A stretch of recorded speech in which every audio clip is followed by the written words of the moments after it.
प्यारे बच्चों, सभी को जय श्री श्याम, जय श्री बालाजी महाराज। आप सभी का हार्दिक स्वागत है हमारे चैनल अध्यापक पॉइंट पर।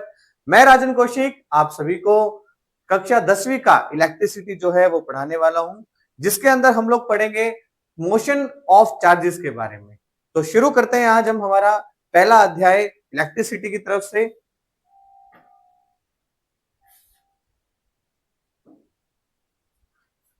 इलेक्ट्रिसिटी इलेक्ट्रिसिटी का मतलब होता है बेटा इलेक्ट्रिक चार्ज से।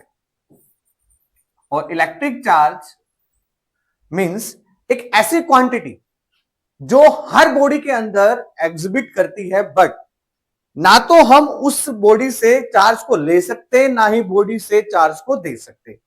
तो फिर हम लोग इस चार्ज के बारे में पढ़ क्यों रहे हैं? तो अगर हम बात करें इलेक्ट्रिक चार्ज की, तो इलेक्ट्रिक चार्ज एक ऐसी प्रॉपर्टी है किसी भी ऑब्जेक्ट की जिसकी वजह से वो ऑब्जेक्ट किसी दूसरे ऑब्जेक्ट के ऊपर फोर्स लगाएगा।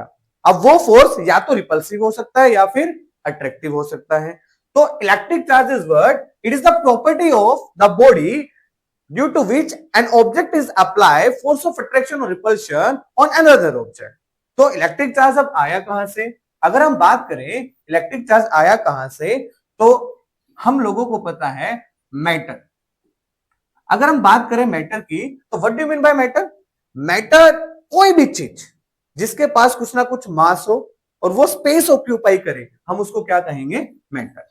अगर हम इस मैटर को ब्रेक करते हैं बेटा, तो हम लोगों को मिलते हैं मॉलिक्यूल्स। और अगर हम मॉलिक्यूल्स को ब्रेक करते हैं तो उसके अंदर हमको मिलते हैं एटम्स। और एटम्स जो है वो स्मॉलेस्ट यूनिट है किसी भी मैटर की, जो नेक्ड आई से विजिबल नहीं हो सकती। तो जब हमने एटम को स्टडी आउट किया तो हमने इसके अंदर तीन चीजें पाई, एक तो इलेक्ट्रॉन, एक प्रोटॉन और न्यूट्रॉन। हमने न्यूट्रॉन को कहा कि ये न्यूट्रल चार्ज है, इसके ऊपर कोई भी चार्ज नहीं होता। प्रोटॉन के ऊपर देखा तो प्रोटॉन के ऊपर हमने पाया कि उसके ऊपर पॉजिटिव चार्ज है, और वहीं पर हमने इलेक्ट्रॉन को देखा तो इलेक्ट्रॉन के ऊपर पाया कि उसके ऊपर नेगेटिव चार्ज है। बट ये चार्ज क्या है अभी तक हमको समझ नहीं आया। अब हमको ये समझना है कि ये चार्ज आया तो कहां से आया। देखो बेटा, अगर हम लोग बात करें इस यूनिवर्स के अंदर, एंटायर यूनिवर्स के अंदर कोई भी चीज अगर हम उठा के देखते हैं तो हर किसी के ऊपर नेट चार्ज हमेशा जीरो होता है। मीन टू से कि हर चीज इस यूनिवर्स के अंदर न्यूट्रल है। अगर मैं बात करूं इस पेन की, तो ये न्यूट्रल है। मैं अपनी बात करूं, मैं न्यूट्रल हूं। ये बोर्ड की बात करें, बोर्ड न्यूट्रल है। तो everything in the universe is neutral. So from where that charge is come? इस चार्ज को हमने जब ढूंढने की कोशिश की तो हमने पाया कि हमारे पास मान लिया कोई एक बॉडी है ए और एक कोई बॉडी है बी। हमने एज्यूम किया, हमने कहा कि ए बॉडी के ऊपर हमारे पास 5 न्यूट्रॉन है, 5 प्रोटॉन्स है सॉरी, और हमारे पास 5 इलेक्ट्रॉन्स। अगर मैं इसकी नेट चार्ज की बात करूं तो +5 और -5 नेट चार्ज कितना बनता है? 0। अगर नेट चार्ज 0 बनता है तो इसका मतलब ये बॉडी कैसी हुई? न्यूट्रल। अगर वहीं पर बी बॉडी की बात करें तो बी बॉडी के पास भी 5 प्रोटॉन्स थे और 5 ही क्या थे बेटा? इलेक्ट्रॉन्स। तो इसके ऊपर भी नेट चार्ज कितना बनता है? +5 -5 नेट चार्ज कितना? 0। अब नेट चार्ज 0 कब बना? जब हमारे पास जितना पॉजिटिव था उतना ही नेगेटिव था, और दोनों का नेट हमने देखा कितना मिला? 0। तो हमको यहां से यह पता लगा कि यूनिवर्स में हर चीज न्यूट्रल इसलिए है क्योंकि हर बॉडी के पास में जितना पॉजिटिव है उतना ही नेगेटिव है। अब जब हम लोगों ने यह देखना चाहा कि किस पर पॉजिटिव और किस पर नेगेटिव, तो हमने ना स्टडी आउट किया। और जब हमने स्टडी आउट किया तो हमको इलेक्ट्रिक चार्ज की एक डेफिनेशन मिली, इलेक्ट्रिक चार्ज की एक परिभाषा मिली, जिससे हमको यह पता लगा कि कौन सी बॉडी के ऊपर पॉजिटिव चार्ज जाएगा और कौन सी बॉडी के ऊपर नेगेटिव चार्ज जाएगा। तो हमने क्या किया? हमने ना एक फ्रिक्शन इलेक्ट्रिसिटी टर्म इंट्रोड्यूस की। अब वो फ्रिक्शन इलेक्ट्रिसिटी क्या होती है? मैंने एक ऑब्जेक्ट लिया, मेरे पास में ये पेन, और एक दूसरा ऑब्जेक्ट लिया, मैंने क्या किया? इन दोनों ऑब्जेक्ट्स को रब किया। और जैसे मैं इसको रब करता हूं और एक पेपर के पीस के ऊपर इस पेन को लेकर जाता हूं, तो मैं देखता हूं कि वो पेपर के पीस इससे चिपक जाते हैं। इसका मतलब मैं कहता हूं इसके अंदर चार्ज। बट वो चार्ज आया कहां से? ये चार्ज तब आया जब इन दोनों चीजों को हमने रब किया और रब करने से इस बॉडी से कुछ ना कुछ ऐसी हरकत हुई जो हमको इस बॉडी के अंदर इफेक्ट के रूप में दिखाई दी। तो हमने ना उस चीज को पढ़ा और डीप जाके पढ़ा, तो हमने देखा कि ना जब हम लोग किन्हीं दो बॉडीज को रब करते हैं तो इलेक्ट्रॉन ट्रांसफर हो जाते हैं एक बॉडी से दूसरी बॉडी में। तो वो बॉडी जो इलेक्ट्रॉन्स को ले लेती है वो बन जाती है नेगेटिवली चार्ज बॉडी, और वो बॉडी जो इलेक्ट्रॉन्स को छोड़ देती है, लूज कर देती है, वो बॉडी बन जाती है पॉजिटिवली चार्ज बॉडी। अब इसको हम लोग एक एग्जांपल्स के रूप से दोबारा से समझते हैं। अभी मैंने आप लोगों को बताया कि हमारे पास मान लिया दो बॉडी थी और हमने देखा दोनों बॉडी हमारी न्यूट्रल थी, ये +5 ये -5, नेट चार्ज 0, ये +5 -5, नेट चार्ज कितना 0। अब मैं कहता हूं कि मेरे पास में ये एक बॉडी ए थी, ये एक बॉडी बी थी, और ये 5 उसके इलेक्ट्रॉन्स थे, और यहां बीच में 5 प्रोटॉन्स थे, यहां बीच में 5 क्या थे, प्रोटॉन्स थे। अब मैं क्या कर रहा हूं, रबिंग। रबिंग मतलब मैं दो बॉडीज को कांटेक्ट में लेकर आ रहा हूं, तो ये वाले इलेक्ट्रॉन्स इन वाले इलेक्ट्रॉन्स के गैप में जाते हैं, और जब हम लोग रबिंग करते हैं तो हम लोग फोर्स अप्लाई करते हैं, और जब हम लोग फोर्स अप्लाई करते हैं, ये बॉडी अगर ताकतवर है तो इलेक्ट्रॉन को लेकर भाग जाएगी, ये बॉडी ताकतवर है तो इलेक्ट्रॉन को इससे छीन लेगी। हम एज्यूम करते हैं कि यहां से एक इलेक्ट्रॉन उठकर इसके पास भाग गया। अब हम कैलकुलेट करते हैं 1 2 3 4 5 6, इस बॉडी के पास में हमको इलेक्ट्रॉन मिले कितने बेटा, -6, और प्रोटॉन कितने थे, +5, तो इसके ऊपर एक माइनस ज्यादा हो गया, तो इसकी वजह से ये बॉडी कैसी चार्ज हो गई, नेगेटिवली चार्ज। अगर हम बात करें बॉडी बी ए की, यहां से इलेक्ट्रॉन छिटक के वहां चला गया था, तो प्रोटॉन कितने 5, इलेक्ट्रॉन कितने रह गए -4, तो नेट चार्ज कितना बन गया +1, तो that body becomes positively charge. तो यहां से हमको यह पता लगता है कि चार्ज जो है वो इलेक्ट्रॉन के ट्रांसफर होने की वजह से बनता है। जब इलेक्ट्रॉन एक बॉडी से दूसरी बॉडी में ट्रांसफर हो जाते हैं तो वो बॉडी जो इलेक्ट्रॉन को ले लेगी वो तो नेगेटिवली बन जाएगी, और वो बॉडी जो इलेक्ट्रॉन को लूज कर देगी, छोड़ देगी, वो क्या बन जाएगी बेटा, पॉजिटिवली चार्ज बॉडी बन जाएगी। तो अब हम बात करते हैं इलेक्ट्रिक चार्ज की, क्योंकि अब हम लोग ये जान चुके हैं कि इलेक्ट्रिक चार्ज जो है वो इलेक्ट्रॉन्स के ट्रांसफर होने की वजह से बनता है। अब इलेक्ट्रॉन जब ट्रांसफर हो रहा है तो उसकी वजह से इलेक्ट्रिक चार्ज बन रहा है, बट क्वेश्चन ये अराइज होता है कि electron is responsible for the production of charge, why, क्योंकि एटम के अंदर तो प्रोटॉन भी है। अब इलेक्ट्रॉन की बात करें, अगर मैं एक छोटा सा एग्जांपल लूं, अगर एक टेबल है और उस टेबल पर कुछ मिट्टी पड़ी है, और अगर मैं फूंक मारता हूं तो मिट्टी उड़ेगी या टेबल, ऑब्वियस सी बात है मिट्टी उड़ेगी। और मिट्टी क्यों उड़ेगी बेटा, क्योंकि मिट्टी हल्की है। अगर मिट्टी हल्की है तो सेम जो हल्की चीज है वो पहले बाहर निकलती है, और जो भारी चीज है वो या तो निकलेगी या फिर नहीं निकलेगी। अगर नहीं निकलेगी तो भी कोई दिक्कत नहीं है, और अगर निकल रही है इलेक्ट्रॉन के रूप में हल्की चीज तो हमारा काम चल रहा है। तो हमने क्या देखा कि मास ऑफ इलेक्ट्रॉन बहुत बहुत कम होता है बेटा कंपैरेटिवली किसके, मास ऑफ प्रोटॉन के। तो जब भी हम लोग एक्सटर्नल एनर्जी देते हैं तो इलेक्ट्रॉन जो है वो अपनी ऑर्बिट से बाहर निकल जाता है, और इलेक्ट्रॉन की वजह से ही ट्रांसफर होने की वजह से चार्ज डेवलप हो जाता है। अब दूसरी बात कि मास ऑफ प्रोटॉन और मास ऑफ इलेक्ट्रॉन होता कितना है, अगर हम जनरली बात करें तो mass of electron is 9.1 into 10 की पावर -19 -31, 9.1 इंटू 10 की पावर -31 केजी। वेयर एज अगर हम मास ऑफ प्रोटॉन की बात करें तो 1.6 इंटू 10 की पावर 27 केजी। ये होता है मास ऑफ इलेक्ट्रॉन और ये होता है बेटा मास ऑफ प्रोटॉन। तो अगर हम कंपैरिजन भी करें तो हम लोग क्या देखते हैं कि मास ऑफ इलेक्ट्रॉन हल्का है किससे, मास ऑफ प्रोटॉन से, इसीलिए electron is always responsible for the production of charge. अब चार्ज की डेफिनेशन क्या बनी, अगर हम चार्ज की डेफिनेशन पे जाएं तो चार्ज की डेफिनेशन हम लोगों को जो मिलती है बेटा वो यही मिलती है कि जब कोई एक ऑब्जेक्ट ए किसी दूसरे ऑब्जेक्ट बी के ऊपर फोर्स लगाए, और वो फोर्स कैसा होना चाहिए बेटा, इलेक्ट्रिकल फोर्स, और उस इलेक्ट्रिकल फोर्स को हम लोग एक और नाम से जानते हैं, इलेक्ट्रोस्टैटिक फोर्स, और इसको एक और नाम से हम लोग जानते हैं कूलम्बिक फोर्स। एक और नाम से जानते हैं हम लोग इसको कूलम्बिक फोर्स। तो जो ये फोर्स है, जब कोई बॉडी ए किसी बॉडी बी के ऊपर इलेक्ट्रिक फोर्स लगाए, इलेक्ट्रोस्टैटिक फोर्स लगाए, कूलम्बिक फोर्स लगाए, वो दो तरीके का हो सकता है, रिपल्सिव भी हो सकता है और अट्रैक्टिव भी हो सकता है। तो हम कहते हैं वो बॉडियों के बीच में, उन दोनों ऑब्जेक्ट्स के बीच में कहीं ना कहीं चार्ज है। तो चार्ज क्या बन गया बेटा? It is the property of the material due to which it can apply or experience a force of attraction or repulsion due to other object. अब बॉडी या तो रिपेल करेगी या बॉडी अट्रैक्ट करेगी।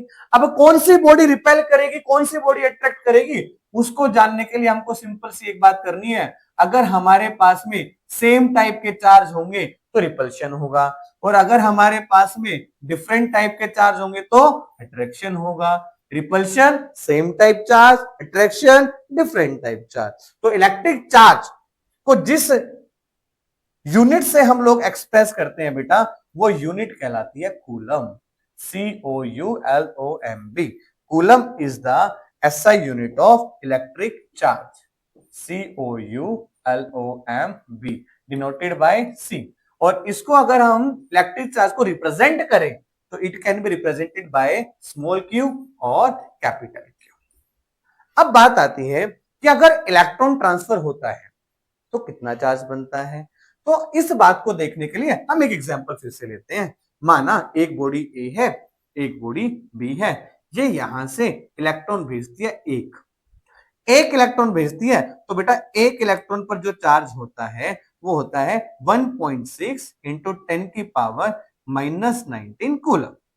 अगर दो इलेक्ट्रॉन भेजती है तो 2 इंटू 1.6 इंटू 10 की पावर -19 कूलम। तीन भेजेगी तो 3 इंटू 1.6 इंटू 10 की पावर -19 कूलम। वैसे यहां पर कई बुकों में यहां नेगेटिव चार्ज में दिखेगा -1.6, but electron by default negative charge particle है, तो हम लोग माइनस लगाए ना लगाए बात एक जैसी है। अगर हमारे पास में ऐसे n इलेक्ट्रॉन ट्रांसफर हो जाए तो Ne इज इक्वल टू कितना हो जाएगा, n इंटू 1.6 इंटू 10 की पावर -19 कूलम। तो this is the total charge which can be transferred from one body to another body. तो we can say Q is equals to Ne. So this is the formula to find the total charge formed on any body. So Q is equal to Ne is the formula to find the total charge on the body.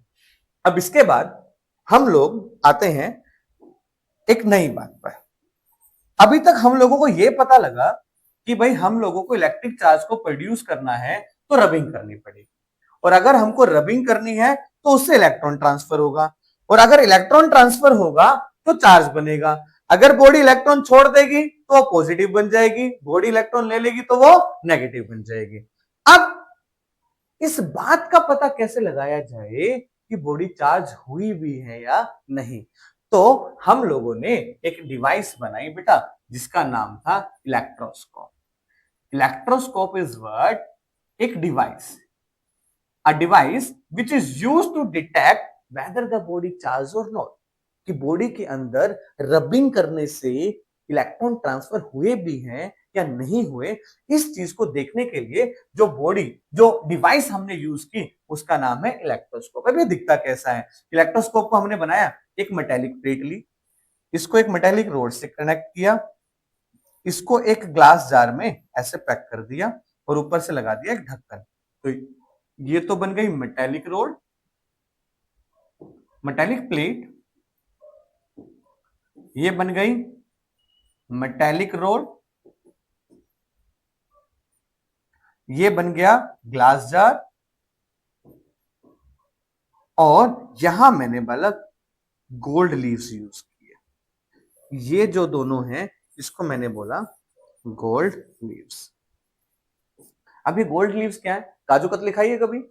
Kaju katli में जो हमने देखा है ऊपर एक silver paper लगा होता है, ऐसे ही गोल्ड की एक कितनी थिन लेयर जो एयर से भी डिस्ट्रैक्ट हो जाए, डिस्टर्ब हो जाए, ऐसी लेयर को मैंने यहां पर यूज किया और उसको एक ग्लास जार में पैक करके रख दिया।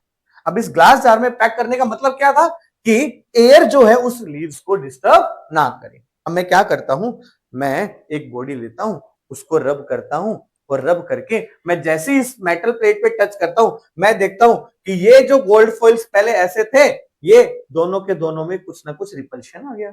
अब इनमें पहले ये ऐसे थे, अब ऐसे अगर रिपल्शन आता है तो इसका मतलब क्या हुआ कि ये बॉडी चार्ज हो गई। तो अब ये ऐसे दिख रहे थे, तो थोड़े टाइम बाद जैसे मैं इस पे टच करूंगा तो ये रिपेल करेंगे। अगर ये रिपेल करते हैं तो इसका मतलब बॉडी चार्ज है, अगर ये रिपेल नहीं करते तो बॉडी चार्ज नहीं है। तो अगर क्वेश्चन आ जाए कि which is the suitable test to checking the body is charge और नॉट, तो हम बोलेंगे बेटा repulsion is the suitable method. अगर रिपल्शन आ जाती है दो बॉडी के बीच में तो हम कह सकते हैं कि वो बॉडी कैसी है, चार्ज है। तो चार्ज के बारे में 10वीं कक्षा के अंदर हमको इतना ही पढ़ना था। अब इलेक्ट्रोस्कोप के बाद में एक बात और आती है बेटा, इलेक्ट्रिफिकेशन। अब इलेक्ट्रिफिकेशन क्या होता है, मान लिया ये बॉडी ली मैंने, इस बॉडी के ऊपर कोई भी चार्ज नहीं था और मैं चाहता हूं कि इस बॉडी के अंदर चार्ज आ जाए। तो अब हम लोग सीख चुके हैं कि किसी भी बॉडी में चार्ज तब आएगा जब हम उसको क्या करेंगे, रब करेंगे। रब करने से क्या होगा, इलेक्ट्रॉन ट्रांसफर होगा। इलेक्ट्रॉन ट्रांसफर होगा तो टोटल चार्ज निकालना है, तो हमारे पास में फॉर्मूला है Q इज इक्वल टू कितना, Ne। और अब किसी अनचार्ज बॉडी के अंदर इलेक्ट्रॉन ट्रांसफर करवाना और जिससे उसमें चार्ज प्रोड्यूस हो जाए, that is called electrification. The process by which you can charge an neutral body और अनचार्ज बॉडी, वो क्या कहलाता है बेटा, इलेक्ट्रिफिकेशन।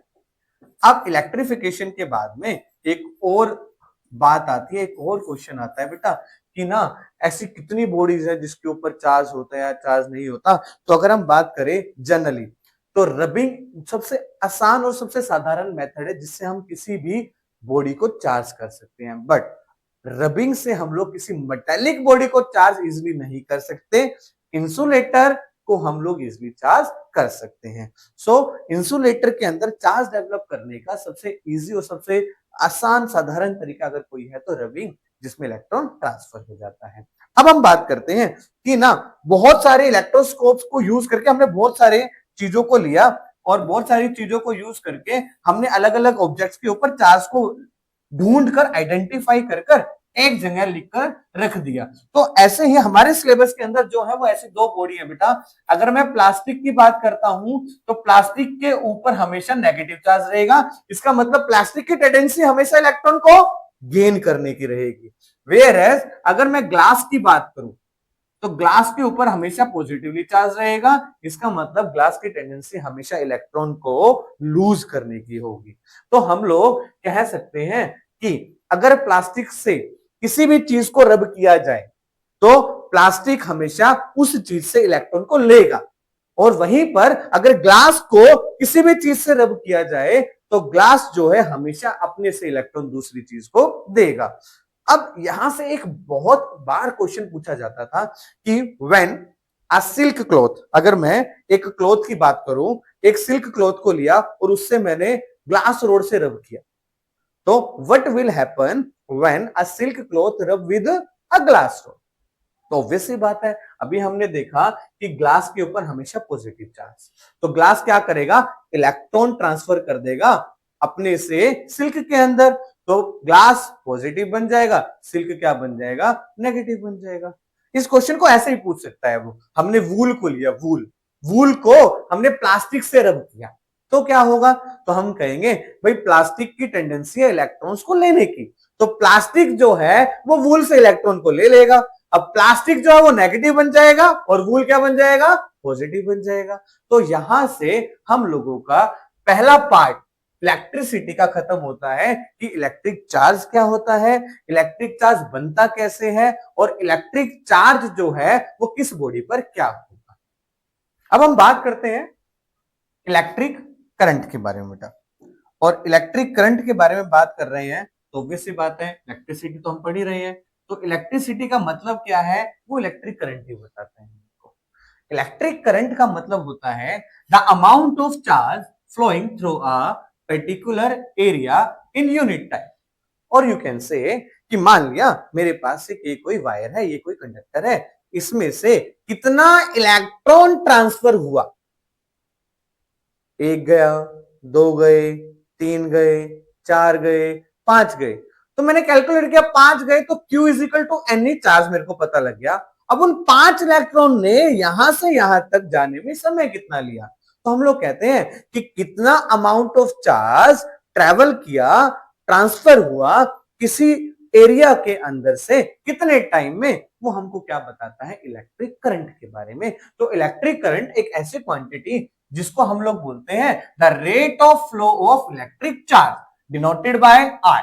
करंट को हम किससे डिनोट करेंगे, आई से, और फॉर्मूला बन जाएगा बालक total charge flowing upon time taken, कि उस इलेक्ट्रॉन को ट्रांसफर होने में समय कितना लगा। तो हम लोग करंट को डिनोट करेंगे आई से, चार्ज क्यू से, तो फॉर्मूला बन जाएगा क्यू बाय टी। अब हम इलेक्ट्रिसिटी पढ़ रहे हैं, फिर से बता रहा हूं मैं, तो इलेक्ट्रिसिटी का मतलब यही होता है मोशन ऑफ चार्जेस के बारे में पढ़ना, कि अब ये जो चार्ज है वो मूव कर रहे हैं तो वो क्या बनाते हैं, इलेक्ट्रिक करंट। और इलेक्ट्रिक करंट कब बनता है, जब चार्जेस मूव करते हैं, और चार्जेस की मोशन को ही हम लोग पढ़ रहे हैं, जिसका नाम रखा हमने क्या, इलेक्ट्रिसिटी। अब हम बात करते हैं भाई इसकी यूनिट के ऊपर। तो अगर हम एसआई यूनिट की बात करें, the SI unit of electric current is ampere. Ampere scientist के नाम से रखा गया है, जिसको हम डिनोट करेंगे बेटा कैपिटल ए से। और अगर मैं 1 एम्पियर की बात करूं, 1 एम्पियर करंट की बात करूं, तो बहुत साधारण सी बात है, मैं कहता हूं मेरे पास एक कंडक्टर था, इसमें से 1 कूलम चार्ज गया। कितना कूलम, 1 कूलम। तो 1 कूलम चार्ज अगर इसमें से ट्रांसफर होता है 1 सेकंड के अंदर, तो हम कहते हैं कि भाई करंट जो बना होगा ना वो 1 एम्पियर बना होगा। तो हम लोग कहते हैं कि 1 ampere is defined as when 1 coulomb charge is transfer in 1 second. 1 coulomb charge 1 second में जाता है तो वो करंट जो बनाता है वो बनाता है 1 एम्पियर। अब एम्पियर की छोटे छोटे यूनिट्स भी हमारे पास में है, जैसे हम लोगों ने सीखा था ना कि 1 मीटर में 100 सेंटीमीटर होता है, 1 मीटर में 100 सेंटीमीटर होता है। अगर मैं बात करूं 1 सेंटीमीटर की, तो ये हो जाएगा 10 की पावर -2 मीटर। अगर मैं बात करूं 1 मिलीमीटर की, तो वो हो जाएगा 10 की पावर -3 मीटर। अगर मैं बात करूं 1 माइक्रोमीटर की, ये माइक्रोमीटर हमारे काम का भी नहीं है, बट स्टिल फिर भी अगर हमारे सिलेबस में आ जाता है, कोई पूछ लेता है, तो 10 की पावर -6 मीटर माइक्रो बोलेंगे बेटा इसको, MICRO, म्यू को बोलते हैं। फिर उसके बाद में आता है 1 नैनोमीटर, और 1 नैनोमीटर होता है 10 की power -9 metre. N stand for nano, NONO। और उसके बाद आता है बेटा 1 पिकोमीटर, 10 की पावर -12 मीटर। ये सारा का सारा आगे हायर क्लासेस में जरूरत पड़ेगी, अभी के लिए हमको 3 याद रखना है। ऐसे ही मीटर, सेंटीमीटर, मिलीमीटर, मीटर, अगर हम यहां देखें तो ये लिखा MA, M मतलब मिली, A मतलब एम्पियर। तो 1 मिली एम्पियर को अगर एम्पियर में कन्वर्ट करना है तो एग्जैक्टली सेम हो गया, मिलीमीटर को 10 की पावर -3 मीटर, ऐसे ही 1 मिली एम्पियर 10 की पावर -3 एम्पियर। इसको माइक्रो एम्पियर बोलेंगे, बहुत स्मॉल वैल्यू है करंट की। तो माइक्रो एम्पियर को अगर एम्पियर में कन्वर्ट करना है तो यू विल गेट 10 की पावर -6 एम्पियर। अब इसको करेंगे कैसे भाई, क्वेश्चन आता है, अगर मैं एक छोटे से एग्जांपल की बात करूं कि ना मेरे पास में दिया कि 3 माइक्रोकूलम चार्ज जो है वो ट्रांसफर होता है, और उसको ट्रांसफर होने में टाइम लगता है बेटा 5 मिनट। तो कहता है एग्जामिनर, एक तो बता दो जी करंट कितना बना, और एक ये बता दो कि कितने इलेक्ट्रॉन्स जो है वो रिस्पॉन्सिबल हैं इतने कूलम चार्ज को ट्रांसफर करने के लिए। तो हम लोगों ने अगर पिछली क्लास में या पिछले अभी रिवर्स में थोड़ा सीखा हो, तो हम लोगों ने देखा कि Q इज इक्वल टू, एक फॉर्मूला सीखा था बेटा N। अब यहां पर Q की वैल्यू पता है 3 माइक्रोकूलम, और N होता है नंबर ऑफ इलेक्ट्रॉन्स, इनटू में E होता है charge on 1 electron, that is 1.6 into 10 की पावर -19 कूलम। अब बेटा बात जो आती है वो आती है इस माइक्रोकूलम की, क्योंकि ऐसा यूनिट हमने पढ़ी है कूलम, ये आ गया माइक्रोकूलम में। तो अब हमको माइक्रोकूलम को कन्वर्ट करना पड़ेगा किसमें, कूलम में। तो मैं ये इसलिए क्वेश्चन सिखा रहा हूं क्योंकि हमने यहाँ पर माइक्रो एम्पियर देखा, तो माइक्रो एम्पियर को कन्वर्ट करना है एम्पियर में, तो मल्टीप्लाई करते हैं 10⁻⁻6 से। तो एग्जैक्टली सेम अगर हम लोग इस चार्ज को बदलना चाहते हैं कूलम में, तो हम लिखेंगे 3 गुना 10⁻⁻6 कूलम। तो माइक्रो कूलम को कन्वर्ट कर दिया मैंने किसमें, कूलम में। इक्वल्स टू में कितना बन गया, n इंटू 1.6 इंटू 10⁻⁻19 कूलम। तो n इज इक्वल टू बन जाएगा 3 इंटू 10⁻⁻6 डिवाइड बाय 1.6 इंटू 10⁻⁻19। अब प्रत्येक विद्यार्थी इस बात को सोल्व कर सकता है। हम इसको सोल्व करेंगे तो यहां से हमको पता लग जाएगा नंबर ऑफ इलेक्ट्रॉन ट्रांसफर। अब दूसरा अध्याय इसका क्या है, इसी का, इसमें हम लोगों को निकालना है इलेक्ट्रिक करंट। अगर हमको इसमें इलेक्ट्रिक करंट निकालना है तो इलेक्ट्रिक करंट निकालने के लिए बहुत साधारण सा फॉर्मूला है बेटा, बिल्कुल सिंपल सा एक फॉर्मूला है। I इज इक्वल टू सीधा लगा देंगे Q बाय टी। चार्ज कितना, 3 micro coulomb, micro coulomb time कितना 5 मिनट। भाई अब ये भी समस्या हो गई क्योंकि हमारे पास में चार्ज भी आ गया, हमारे पास में टाइम भी आ गया, पर ये मिनट में है, ये माइक्रो कूलम में है। तो हमको क्या करना पड़ेगा, इसको फिर से कन्वर्ट करना पड़ेगा। अगर हम इसको कन्वर्ट करेंगे तो फिर से क्या करेंगे, 3 गुना 10⁻⁻6 कूलम। 5 मिनट में अगर मैं सेकंड निकालता हूं तो 1 मिनट में सेकंड बनता है कितना, 60 second. 1 minute equal to 60 second. तो 5 मिनट इक्वल टू 5 इंटू 60। इसको सोल्व कर देंगे 3 इंटू 10⁻⁻6। 5 गुना, इसको 3 से काटता हूं, 3 एकम 3, 3 दूनी 6, ये बन गया 20। 5 दूनी कितना 10, तो नीचे बन जाएगा सीधा 100। 3 यहां से हटा देते हैं तो ये बन गया 10⁻⁻6 बटे 10⁻2। अब ये 10⁻2 बनता है, ऊपर जाएंगे तो माइनस का, तो ये बन गया 10⁻⁻8 एम्पियर। तो इलेक्ट्रिक करंट की वैल्यू कितनी आ गई, 10⁻⁸ एम्पियर। तो ऐसे ऐसे क्वेश्चंस हमको बहुत सारे मिलेंगे। हम लोग अभी इसके बाद में एक वीडियो और डालेंगे जिसमें हम लोग ऐसे ऐसे क्वेश्चंस का प्रैक्टिस सेट भी डालेंगे। तो आप सभी बच्चों से मेरा ये अनुरोध है, कृपया करके हमारे चैनल को सब्सक्राइब करें और time to time bell icon को दबाकर हर एक फीडबैक वीडियो का दें। साथ साथ में अगर किसी बच्चे को कहीं पर डाउट है तो वो हमसे पूछे, कमेंट बॉक्स में कमेंट करें। और साथ साथ हम लोग उनको इस सारी की सारी नोट्स की पीडीएफ भी भेजते रहेंगे। अगर फिर भी आपको लगता है कि कोई डाउट है तो आप कमेंट बॉक्स में आप जा सकते हैं, अपना मैसेज छोड़ सकते हैं। जल्दी से जल्दी हमारी टीम आपसे मिलेगी और उसका रिप्लाई आपको करेगी। तो आगे चलते हैं बेटा। इलेक्ट्रिक करंट के बाद हमारी जो नेक्स्ट बात आती है वो आती है कि करंट की डायरेक्शन क्या होती है। अगर हम इलेक्ट्रिक करंट की डायरेक्शन की बात करें तो इलेक्ट्रिक करंट की डायरेक्शन डिपेंड करती है हमारे सर्किट के ऊपर और हमारे बैटरी के टर्मिनल्स के ऊपर। तो अगर मान लिया मेरे पास में एक कंडक्टर है और ये इसका ए एंड है, ये इसका बी एंड है। इस एंड को मैंने बैटरी के एक टर्मिनल से जोड़ दिया, एक की से जोड़ दिया, और मैं कहता हूं जो ये बड़ा टर्मिनल है ये पॉजिटिव है, ये छोटा टर्मिनल है वो कैसा है, नेगेटिव है। और इस की को जैसे ही मैं प्रेस करता हूं तो मैं देखता हूं कि ये ए एंड जो है it act as an anode, और जो ये बी एंड है ये B act as an cathode. और बेटा कैथोड का मतलब होता है नेगेटिव टर्मिनल और एनोड का मतलब होता है पॉजिटिव टर्मिनल। अब हमको पता है कंडक्टर के अंदर इलेक्ट्रॉन्स हैं और इलेक्ट्रॉन्स के ऊपर कैसा चार्ज होता है, नेगेटिवली चार्ज। अब वो नेगेटिव कैथोड एंड इन इलेक्ट्रॉन्स को रिपेल करता है और ये पॉजिटिव इनको अट्रैक्ट करता है and they starts moving towards negative terminal to positive terminal. तो electrons are always flows negative to positive, और इसके अपोजिट डायरेक्शन में हमेशा हमको क्या मिलता है, इलेक्ट्रिक करंट, जिसको हम आई से डिनोट करते हैं। तो electric current always goes from positive to negative. तो हम लोग याद रखेंगे कि इलेक्ट्रिक करंट की डायरेक्शन जो है वो हमेशा पॉजिटिव से नेगेटिव होती है। और लगता है कि इलेक्ट्रॉन जो है हमेशा नेगेटिव टर्मिनल से पॉजिटिव टर्मिनल जाएंगे और इलेक्ट्रिक करंट हमेशा पॉजिटिव टर्मिनल से नेगेटिव टर्मिनल की तरफ जाएगा। तो अब बात आती है कि conventional direction of electric current is one in which positive charge move orderly. दूसरी बात, an instrument जिससे हम इलेक्ट्रिक करंट को मेजर कर सके क्या कहलाता है बेटा? एमीटर. तो एमीटर इज अ डिवाइस, एक ऐसी डिवाइस जिससे हम लोग क्या कर सकते हैं? इलेक्ट्रिक करंट को मेजर कर सकते हैं. क्या कहलाता है बेटा? एमीटर.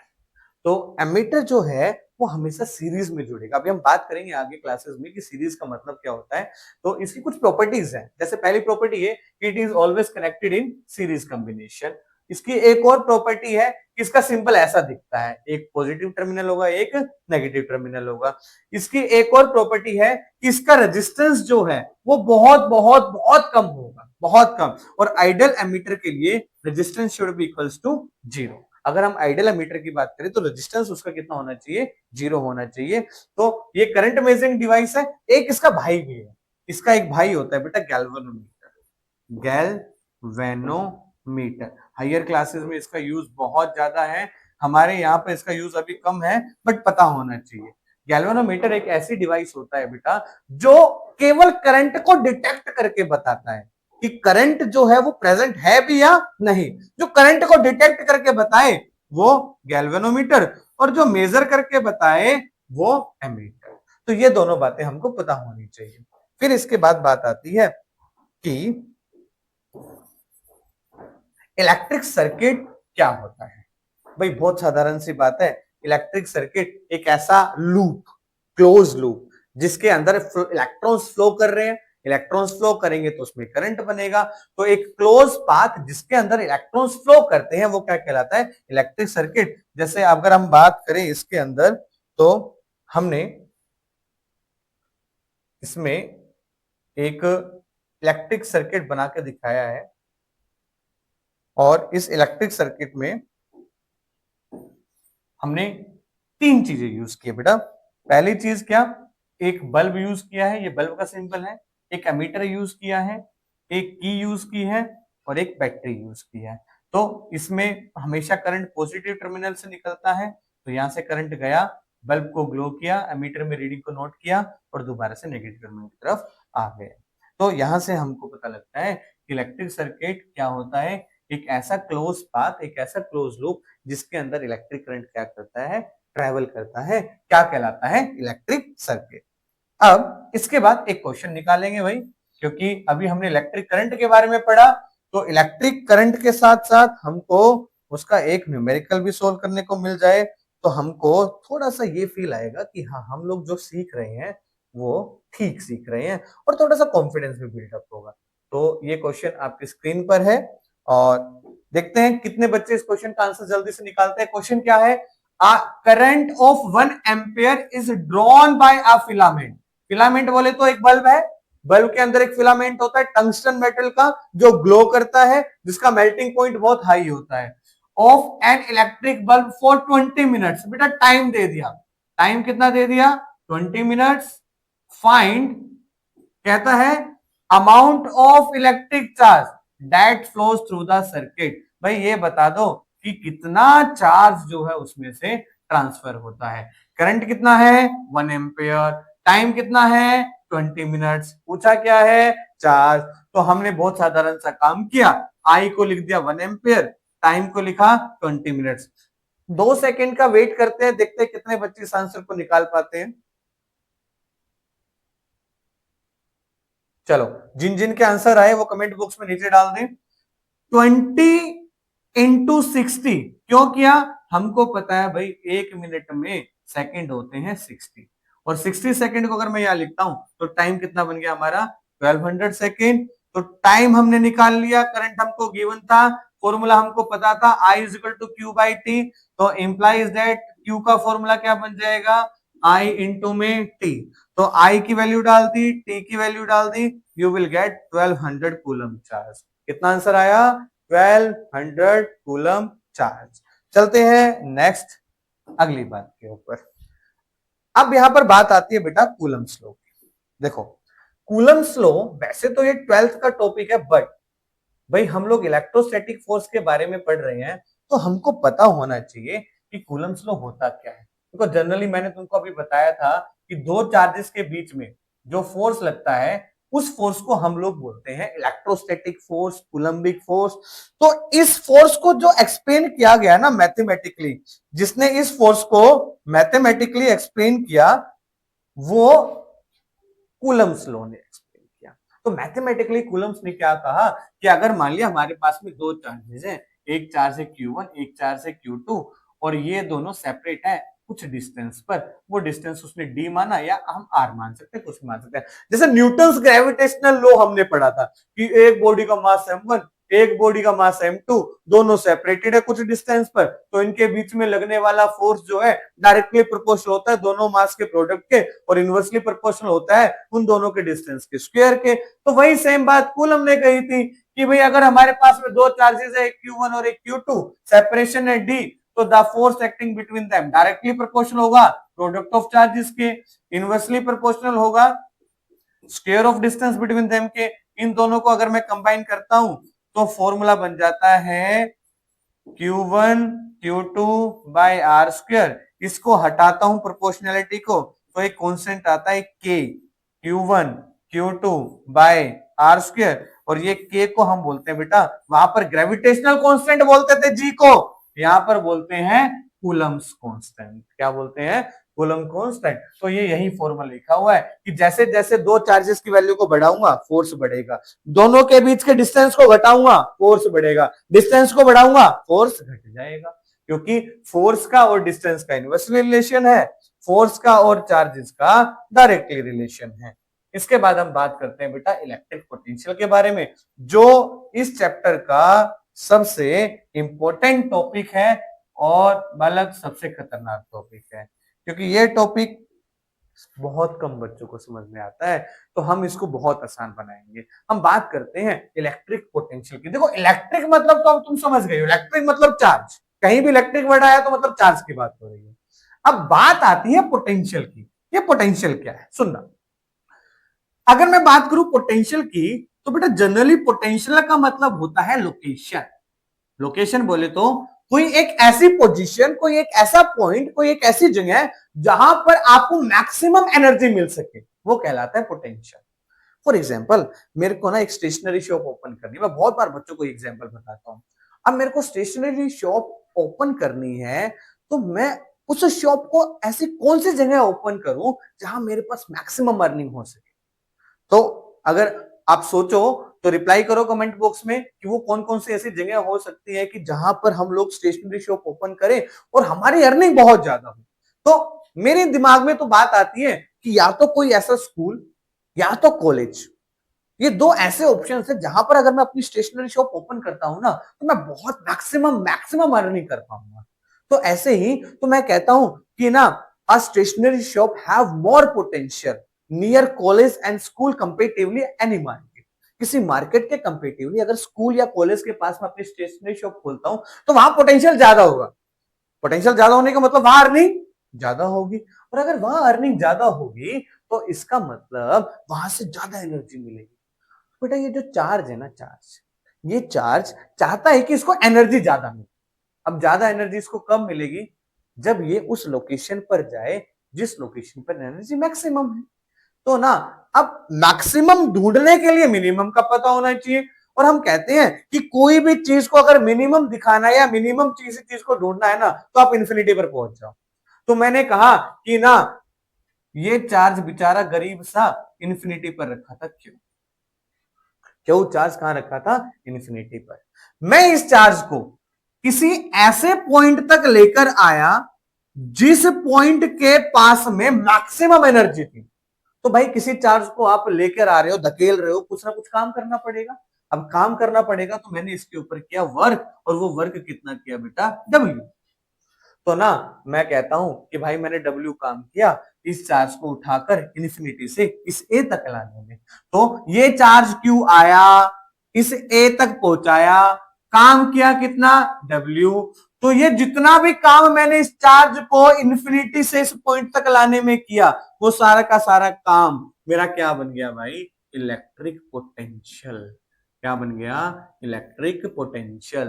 तो इलेक्ट्रिक पोटेंशियल का मतलब क्या होता है, the amount of work done to bringing a unit charge from infinity, infinity की वर्ड यूज कर रहा हूं, वहां एनर्जी सबसे कम है, to any point, any point क्या बोल रहा हूं, वो पॉइंट जहां पर एनर्जी ज्यादा है, तो वो सारा का सारा काम उस चार्ज पर किया हुआ क्या बन जाता है, इलेक्ट्रिक पोटेंशियल। तो इलेक्ट्रिक पोटेंशियल की डेफिनेशन क्या बनी, the work done per unit charge bringing the charge from infinity to that point against electrostatic force.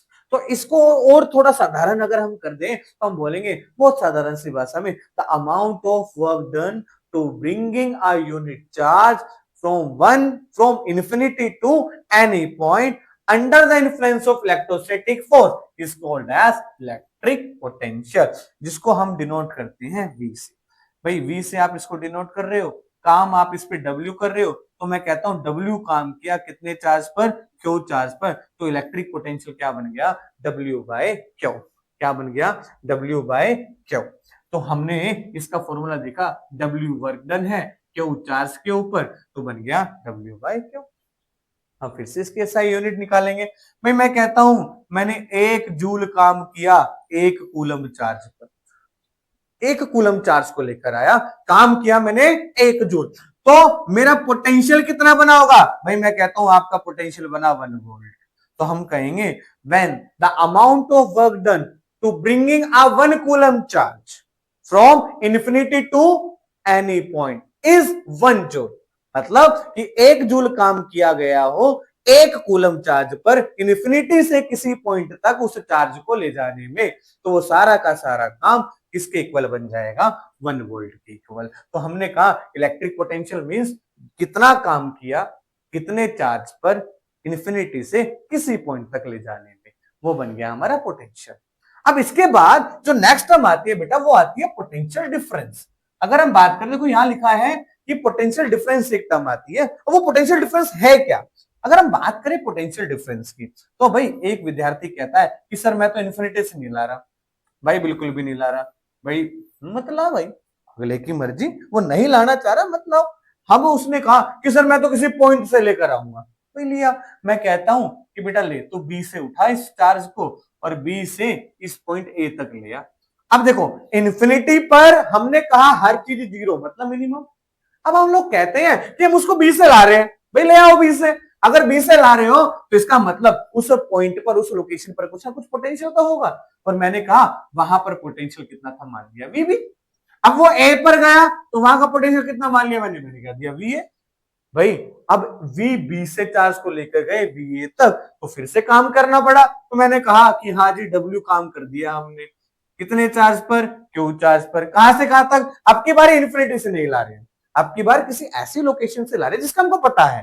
तो हम इन्फिनिटी की जगह किसी पॉइंट से उठाकर किसी दूसरे पॉइंट तक अगर चार्ज को लेकर जाते हैं, तो हमको ना उन दोनों के बीच का डिफरेंस लेना पड़ेगा। अब क्यों लेना पड़ेगा भाई, क्योंकि देखो हम लोग कहते हैं ना जब कोई चार्ज या कोई भी चीज अपनी पोजीशन को चेंज करती है, तो एक उसकी इनिशियल है और एक उसकी फाइनल है, तो उसने कितना चेंज किया अपनी पोजीशन को, वो उन दोनों का डिफरेंस बताएगा। तो हमने कहा कि भाई ये इनिशियल था वी बी, ये फाइनल था वी ए, तो चेंज इन पोटेंशियल कितना बन गया, V A minus V B, that should be equals to W by Q. इसी को हम बोल देते हैं बेटा पोटेंशियल डिफरेंस, इसी को हम बोल देते हैं पोटेंशियल डिफरेंस। तो पोटेंशियल डिफरेंस क्या कहलाता है बेटा, the amount of work done to bringing a charge from one point to another point, एक पॉइंट से जिसके बारे में मेरे को पता है किसी उस पॉइंट तक लेकर जाना जिसके बारे में मेरे को पता है बट उसकी एनर्जी इस पॉइंट से ज्यादा है, तो उन दोनों के बीच का डिफरेंस क्या कहलाता है, पोटेंशियल डिफरेंस। तो अब यहां से हमको दो बातें सीखने को मिली, इलेक्ट्रिक पोटेंशियल मींस इन्फिनिटी से चार्ज को लेकर आना, और पोटेंशियल डिफरेंस मींस किसी ऐसे पॉइंट से लेकर आना जिसके बारे में मेरे को पता हो। तो हम कहेंगे कि ये तो सीधा बन जाता है W बाई क्यू, और ये बन जाता है V A minus V B is equal to W by Q. अब इसके बाद एक क्वेश्चन फिर से लगाते हैं, क्योंकि हम लोग बालक फॉर्मूले को यूज करेंगे तभी उसको लगा पाएंगे, किसी भी क्वेश्चन को सोल्व करेंगे तभी उसके बारे में पता कर पाएंगे। और बेटा फिर से कहूंगा कि अगर किसी बच्चे को डाउट आ रहा है या कोई भी बात ऐसी है जो उसको पूछनी है तो कमेंट बॉक्स में हमको कमेंट कर सकता है, जल्दी से जल्दी हम उसका रिप्लाई करेंगे। लगाओ बेटा क्वेश्चन। अब थोड़ा सा समय मैं तुमको दूंगा, कुछ सेकंड देंगे हम, 5 सेकंड कम से कम देंगे। क्वेश्चन पूछता है how much work is done. सुनना फिर से, how much work is done. A charge of 2 coulomb, कितना चार्ज आ रहा है? 2 कूलम चार्ज आ रहा है अक्रॉस 2 पॉइंट्स, 2 पॉइंट्स के बीच में, हैविंग पोटेंशियल डिफरेंस 12 वोल्ट। अब देखो उसने पहले ही कह दिया 2 पॉइंट है, 2 पॉइंट है तो भाई पोटेंशियल कितना है उनके बीच का? 12 वोल्ट। तो अब अपने को क्या निकालना है? वर्क डन निकालना है। फॉर्मूला तुमको पता ही है भाई, मैं कहता हूं W काम किया होगा उस चार्ज के ऊपर तो पोटेंशियल बना कितना? V। अभी तुमने सीखा। अब उसने बोला 2 पॉइंट के बीच में है तो आप लिख सकते हो VA माइनस VB। अब उसने दे ही रखा है दोनों के बीच का पोटेंशियल डिफरेंस कितना है? 12 वोल्ट। मैंने लगा दिया 12 वोल्ट। W मेरे को निकालना है। चार्ज उसने मेरे को दे रखा है 2 कूलम। बताओ जल्दी से आंसर कितना आएगा? जल्दी से बताओ। चलो आंसर आएगा कितना? 2 गुना 12, ये बन गया 12 दूनी 24, तो ये बन गया 24 जूल। तो हमारा आंसर कितना आ जाएगा? 24 जूल। तो बेटा आंसर कितना आया था इसका? 24 जूल। 24 जूल के बाद में आप आगे चलते हैं इलेक्ट्रिक सर्किट। इलेक्ट्रिक सर्किट के बारे में हम लोग पढ़ चुके हैं। इलेक्ट्रिक सर्किट क्या होता है ये हम लोग देख चुके हैं। अब हम लोग कुछ इसके सिंबल्स के बारे में पढ़ेंगे। देखो इलेक्ट्रिक सर्किट, फिर से वही बात, a continuous conducting path between the terminals of a source of electricity, जिसको हम क्या बोलते हैं? इलेक्ट्रिक सर्किट बोलते हैं। Drawing showing the way various electric devices are connected in circuit called circuit diagram, है ना? किसी भी डायग्राम मतलब किसी भी सर्किट के अंदर जो अलग अलग एलिमेंट्स, जो अलग अलग कंपोनेंट्स हम लोग यूज करते हैं वो क्या कहलाता है बेटा? सर्किट डायग्राम कहलाता है। अब हम लोग इसमें बात करते हैं। सबसे पहली बात,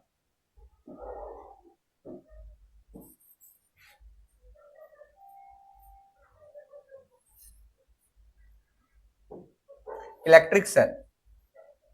इलेक्ट्रिक सेल बैटरी का एक टर्मिनल बड़ा, एक टर्मिनल छोटा। बड़ा टर्मिनल कहलाएगा पॉजिटिव, छोटा कहलाएगा नेगेटिव। केवल एक टर्मिनल बड़ा और एक टर्मिनल छोटा हो तो हम उसको बोलते हैं बेटा सेल। तो इसका सिंबल क्या बन गया? इसका सिंबल ये जो है इलेक्ट्रिक सेल का सिंबल। फिर उसके बाद में आता है बैटरी। अगर मान लो ऐसे 2 या 2 से ज्यादा सेल में जोड़ दो एक के साथ, एक ये हो गया, एक ये हो गया, एक ये हो गया, 2 या 2 से ज्यादा सेल अगर आपस में कंबाइन होते तो क्या बनाते हैं बेटा? बैटरी। प्लग, की और स्विच भी हम इसको बोल सकते हैं। ये ऐसे अपन ने ब्रैकेट बनाई और 2 एरो ऐसे निकाल दी, इसको बोलते हैं ओपन की। अगर बीच में ऐसे बीच में एक पॉइंट डॉट लगा दो तो हम उसको बोल देंगे क्लोज।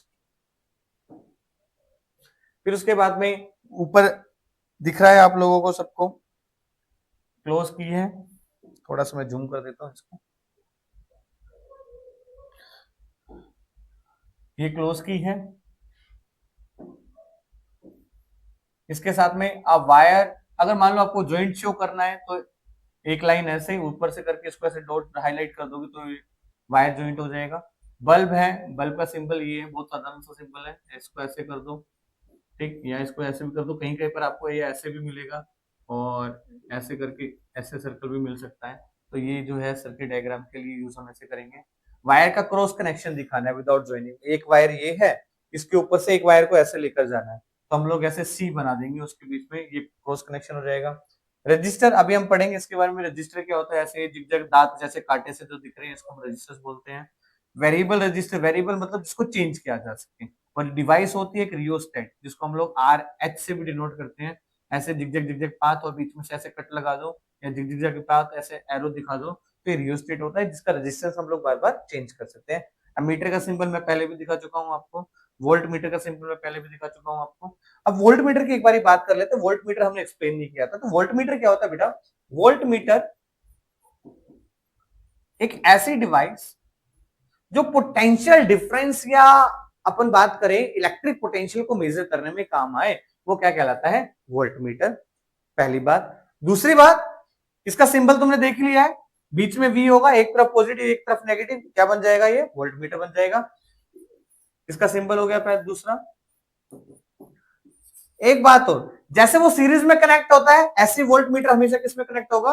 पैरेलल में। अभी हम बात करेंगे पैरेलल और सीरीज, क्या बात कर रहे हैं बार बार, तो it is always connected in parallel combination.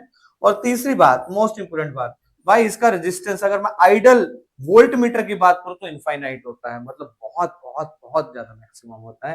तो ये वोल्ट मीटर की कुछ प्रॉपर्टीज है जो हमको याद रखनी चाहिए, क्योंकि कई बार क्वेश्चन आया है। एक बार अगर बात करूं आपसे 3 साल पहले की, कोरोना के जस्ट बाद में क्वेश्चन आया था, differentiate between ammeter and volt meter, ammeter और वोल्ट मीटर पे बताओ, तो दोनों उल्टे हैं। एक करंट को मेजर करता है, एक वोल्टेज को मेजर करता है, एक सीरीज में जुड़ता है, एक पैरेलल में जुड़ता है, एक का रेजिस्टेंस बिल्कुल जीरो है, एक का रेजिस्टेंस बहुत हाई है, इन्फिनिटी के अबाउट है, अगर हम आइडल की बात करें तो।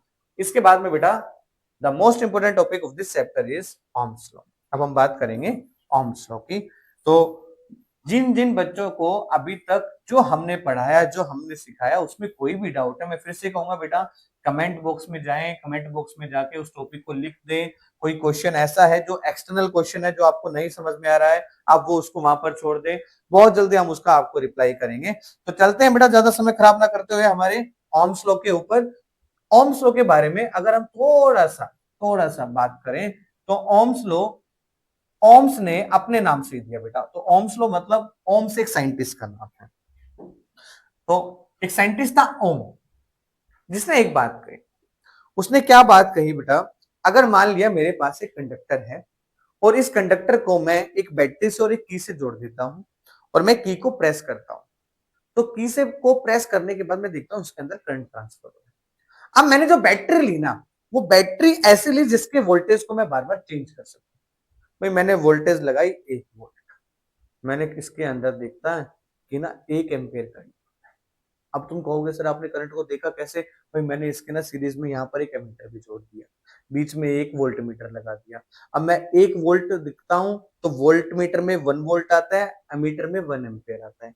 2 करता हूं, वोल्टेज में 2 वोल्ट आता है, तो एम्पियर एमीटर में भी 2 एम्पियर आता है। 3 करता हूं तो 3 आता है, 4 करता हूं तो 4 आता है। इसका मतलब मैं क्या देख रहा हूं कि जैसे जैसे मेरा वोल्टेज बढ़ रहा है, वैसे वैसे मेरा करंट भी बढ़ रहा है।